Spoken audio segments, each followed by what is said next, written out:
ফরিদপুরে ভাঙ্গা উপজেলার নাসিরাবাদ ইউনিয়নের আলেখার কান্দা গ্রামের এক চিকিৎসকের বাড়ি থেকে কেয়ারটেকার ওহাব মাতব্বর নামে এক ব্যক্তির হাত পা বাঁধা সহ মরদেহ উদ্ধার করেছে পুলিশ।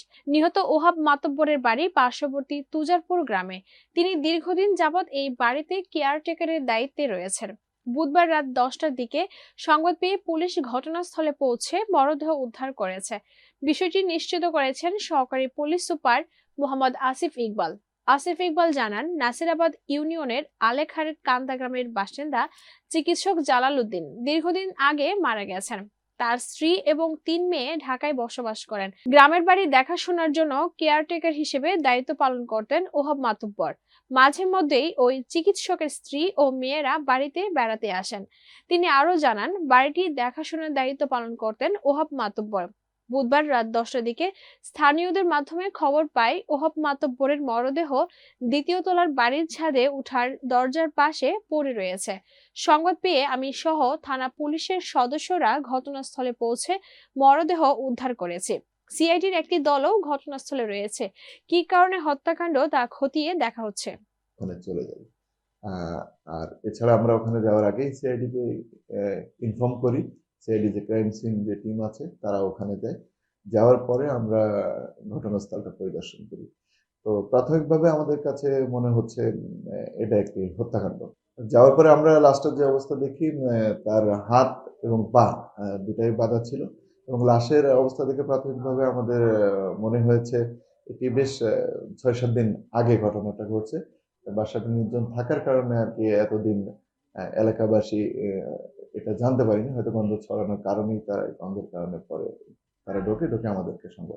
লাশের শরীরে তার মাথায় কোপের 3টা চিহ্ন আমরা পেয়েছি, যে কারণে আমরা এটা থেকে বাংলাদেশকে বদলায় পৃথিবী বদলায় এই প্রতিপাদ্যকে সামনে রেখে টাঙ্গাইলের মধুপুর উপজেলাধীন 2 নং মহিষপাড়া ইউনিয়ন পরিষদের আয়োজনে এবং স্থানীয় সরকার বিভাগ ও উপজেলা প্রশাসনের সহযোগিতায় তারুণ্যের ভাবনায় আগামীর বাংলাদেশ শীর্ষক কর্মশালা অনুষ্ঠিত হয়েছে। বৃহস্পতিবার বেলা 11টায় উপজেলার মহিষমারা ইউনিয়নের আশরাফ ফাজিল ডিগ্রি মাদ্রাসা মাঠে অনুষ্ঠিতব্য তারুণ্যের ভাবনায় আগামীর বাংলাদেশ শীর্ষক কর্মশালায় প্রধান অতিথি হিসেবে উপস্থিত ছিলেন উপজেলা নির্বাহী অফিসার মির্জা জুবাইর হোসেন। মহিষমারা ইউনিয়ন পরিষদের প্যানেল চেয়ারম্যান মোহাম্মদ মুসলিম উদ্দিনের সভাপতিত্বে উক্ত অনুষ্ঠানে বক্তব্য রাখেন বিভিন্ন শিক্ষা প্রতিষ্ঠানের প্রধানগণ, বিভিন্ন ওয়ার্ডের ইউপি সদস্য, স্থানীয় নেতৃবৃন্দ সহ অনেকে। কর্মশালায় প্রথম স্থান অধিকারী দল অন্যান্য ইউনিয়ন থেকে আগত শ্রেষ্ঠ দলগুলোর সাথে উপজেলা পর্যায়ে প্রতিযোগিতা করবে বলে জানান অনুষ্ঠানের সভাপতি মোহাম্মদ মুসলিম উদ্দিন।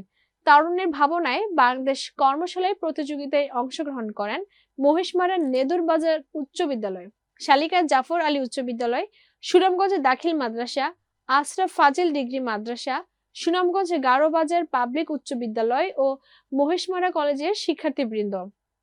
তারুণ্যের ভাবনায় আগামীর বাংলাদেশ শীর্ষক প্রতিযোগিতায় প্রথম স্থান অর্জন করেন শালিকা জাফর আলী উচ্চ বিদ্যালয় ও মহিষমারা কলেজ। অনুষ্ঠান সঞ্চালনায় ছিলেন মহিষমারা ইউনিয়ন পরিষদের সচিব মোহাম্মদ মিজানুর রহমান।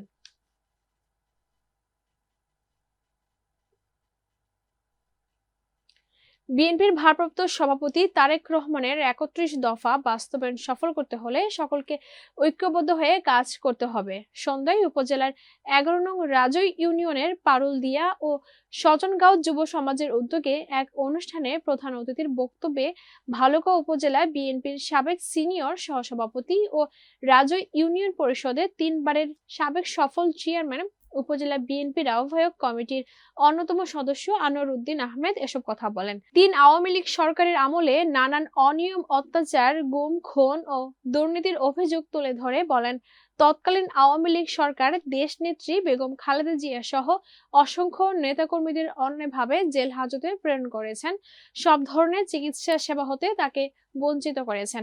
সময় এসেছে এসব অন্যায় রুখে দেওয়ার। ইউনিয়ন যুবদল নেতা জাহিদ ইউসুফের সঞ্চালনায় এ সময় অন্যান্যদের মাঝে বক্তব্য রাখেন 6 নং ওয়ার্ড বিএনপির সভাপতি আলাল মিয়া, 7 নং ওয়ার্ড বিএনপির সাধারণ সম্পাদক নয়ন মিয়া, উপজেলা কৃষক দলের যুগ্ম আহ্বায়ক কামরুল ইসলাম চান মিয়া, ইউনিয়ন শ্রমিক দলের সাবেক সাধারণ সম্পাদক হাশেম তালুকদার, ইউপি সদস্য হুমায়ুন কবির খান, আনোয়ার পারভেজ, ছাত্রদল সভাপতি ফাহিম সহ সভাপতি অর্ণব ও অয়ন সহ পরে বেগম খালেদা জিয়ার রোগ মুক্তি কামনায় বিশেষ দোয়া ও মোনাজাত করা হয়।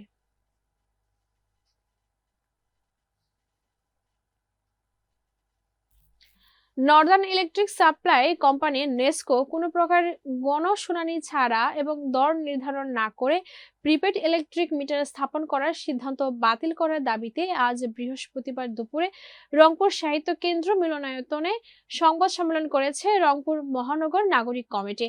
সংবাদ সম্মেলনে বক্তব্য দেন নাগরিক কমিটির নেতা পলাশকান্তি নাগ অ্যাডভোকেট। বক্তব্য দেন বীর মুক্তিযোদ্ধা শাহাদাত হোসেন, খায়রুল ইসলাম বাপ্পি অ্যাডভোকেট, মাহফুজ হোসেন, নৃপেন্দ্রনাথ, নাসির সুমন সহ অন্যান্য নেতৃবৃন্দ। সংবাদ সম্মেলনে নাগরিক কমিটি অভিযোগ করেছে, গণশুনানি না করে কাউকে না জানিয়ে রংপুর নগরীর বিভিন্ন বাসা ব্যবসা প্রতিষ্ঠানে জোর করে প্রিপেড মিটার স্থাপন করেছে নেসকো। প্রতিবাদ করলে মামলা করার হুমকি দেয়া হচ্ছে বলে অভিযোগ করেন নেতৃবৃন্দ। বলেন, বাসায় বিদ্যুৎ ব্যবহারের রেট কত হবে, বাণিজ্যিকভাবে ব্যবহারের কত রেট হবে, কৃষিতে ব্যবহারের রেট এখনো নির্ধারণ না করে একতরফা ভাবে প্রিপেড মিটার স্থাপন করা কোনোভাবেই নগরবাসী গ্রহণ করবে না বলে হুঁশিয়ারি উচ্চারণ করে প্রিপেড মিটার স্থাপন বন্ধ করার দাবি জানানো হয়। দাবি না মানলে কঠোর আন্দোলনে যাবে বলে নাগরিক কমিটির পক্ষ থেকে ঘোষণা দেওয়া হয়।